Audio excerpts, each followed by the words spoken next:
Hi, my name is Davin Sudvik with The Catch today, and we're going to be going over nutrition in survival situations. Now, the reason why I'm making this video is because I was stuck elk hunting at the end of stuck at the end of an elk hunt for an extra few days in the wild. I got a bunch of questions about survival when I returned back into town, and so we created the 12 survival skills that everybody needs to know, and this is survival skill number 10. So let's jump right into the content. We're going to be going over when to know when to eat because honestly, knowing when to eat can help extend your life a lot longer in a survival situation, which is the goal. In case you don't know, we call it the day 4 mindset, which means that after day 4, you've either not figured out a water source and water is still the number one priority, or you figured out a water source and you need to get rescued before you die, right? That's what it comes down to, unfortunately. So, understanding when to eat, when not to eat, understanding the most important nutrition types and how to identify them. And then at the end of it, we're going to be talking about how to find those nutritional needs that you did not have in your possession in the wild. So, first thing I want to uncover, yes, water is absolutely way more important. So if you don't have a water source, focus on your water source. And if you have food that you brought in, before a survival situation or before a crisis has happened, and you have food in the vehicle but you don't have water, do not eat it. Eating that food causes more digestion, causes you to use more water, and et cetera, et cetera. So if you don't have water, make sure that you don't eat. Now, if you have a limited amount of water, but you don't have a lot of water and you want to eat something, eat sugary or high carbohydrate foods in very small quantities, right? So if you have a limited water source, but it's just not enough to like be eating full on meals, that's what you can do to get some calories into your system. But yeah, the high protein food is going to be very hard to digest, and that's not going to be the appropriate time to eat that. So, moving into if you have enough water, right, and you have some rations, how do you understand the macronutrients within those food sources that you've already brought to the table and understanding what to eat and when to eat it? Well, I think the obvious answer is if you have any food that's about to spoil, you have to eat that first, right? Before anything else, right? So eat your uh you gotta prioritize your food and eat that first.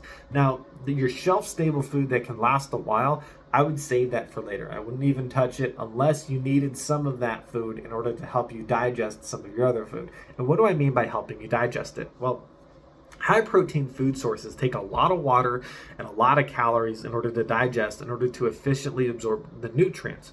So I would only eat protein if I had carbohydrates or fats to help me digest the protein. Otherwise, you can get what's called protein toxicity or protein poisoning. Your liver will actually produce toxins from processing too much protein, and it can actually cause fatty liver disease or stress out your liver enough to cause some damage. And we don't want to be damaging our liver just because of a survival situation.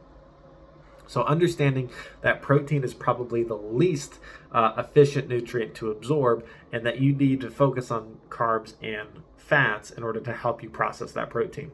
Now, typically, if we've brought food out into the field, most people's diets, luckily, is very high carbohydrate, which is actually a good thing in a survival situation because carbohydrates are the hardest thing, one of the hardest things that you can find in the wild.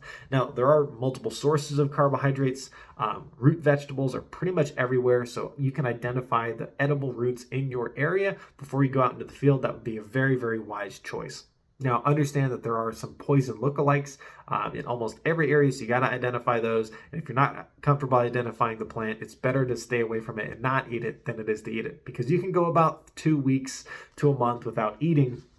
So we're trying to talk about extending that time beyond a month, right? And hopefully we never have to get to that phase. However, if you're in a survival situation where you're beyond day 4 and you're in that day 4 mindset of I've got to ration my food in order to survive more than a month, then learning to identify some of those supplementary wild sources of food are going to help you. And you should take your current rations and say, okay, what is missing in my rations? Do I need protein because my rations are low on protein? Do I need fat because my fats are low in my rations? Or do I need carbohydrates, right? So that's all what we're talking about, how to source these in the wild. So So understanding how to identify roots. For me, in my area, there's a lot of cactuses out there, but berries can also be a good food source, or other fruit trees.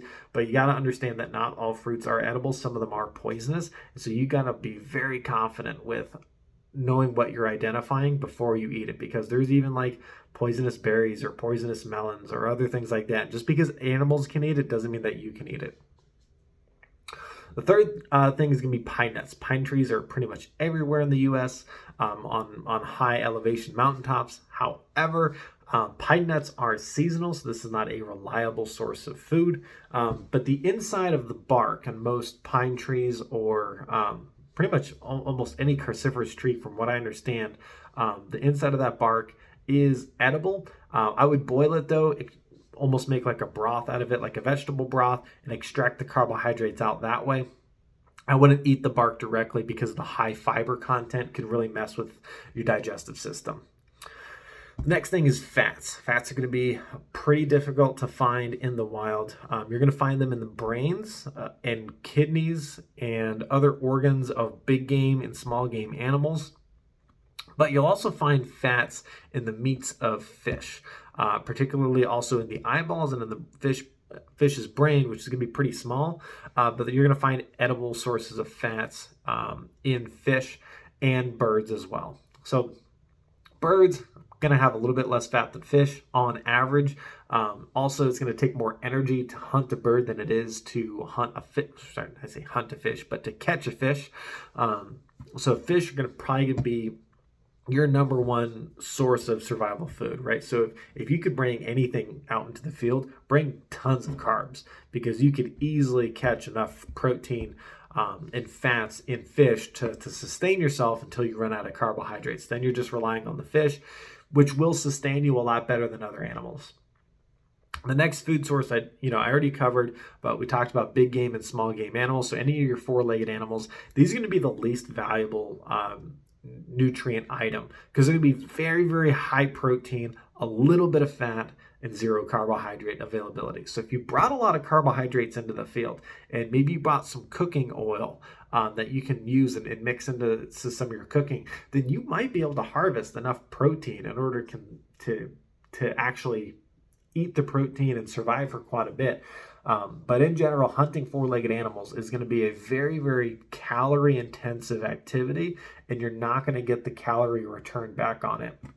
And I'll tell you from firsthand experience. So when I was stuck, I was only stuck for about 3 days. So I didn't get to this point yet where I had needed to access the elk that was frozen in a cooler behind me, because I was in very cold temperatures. So that elk was frozen solid.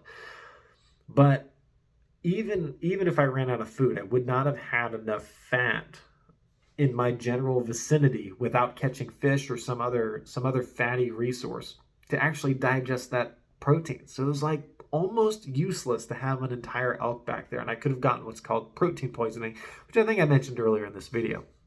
So with that being said, that's how you can supplement your rations that you've brought to the table. Understand that if you've brought high carbohydrate foods, you're probably in the best situation that you can possibly be in. So maybe from what you can take away from this video is, if you're going out into the wilderness, right, and you value being prepared in case you get stuck, because you know that what you're doing is a high risk activity where there's a chance of your vehicle getting stuck, and there's a chance of multiple days where you might not be able to leave the area, or you might be stuck in the area. Like, for example, there's a possibility of getting snowed in into a mountain pass that you wouldn't be able to escape from until the weather had cleared.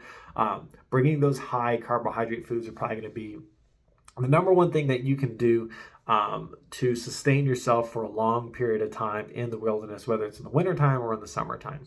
But in general, our goal is always to get evacuated, right? We want to get evacuated as soon as we can. I was evacuated well before I had to worry about starving. So, but understand that this was my plan. This is how I looked at those first 3 days. And that's how I organized my time, was to be ready in case day 4 happened and I was going to start battling starvation. So with that being said, thank you for watching this video. Hopefully it finds you well, and definitely comment down below if you think that I missed something or you think that this needs a part two, because I think nutrition is so important, and I think so many people really underestimate the value of nutrition in a survival situation. Even though you can survive a long time without eating, there's just ways that you can extend your ability to survive in the wilderness should you understand some basic nutritional principles.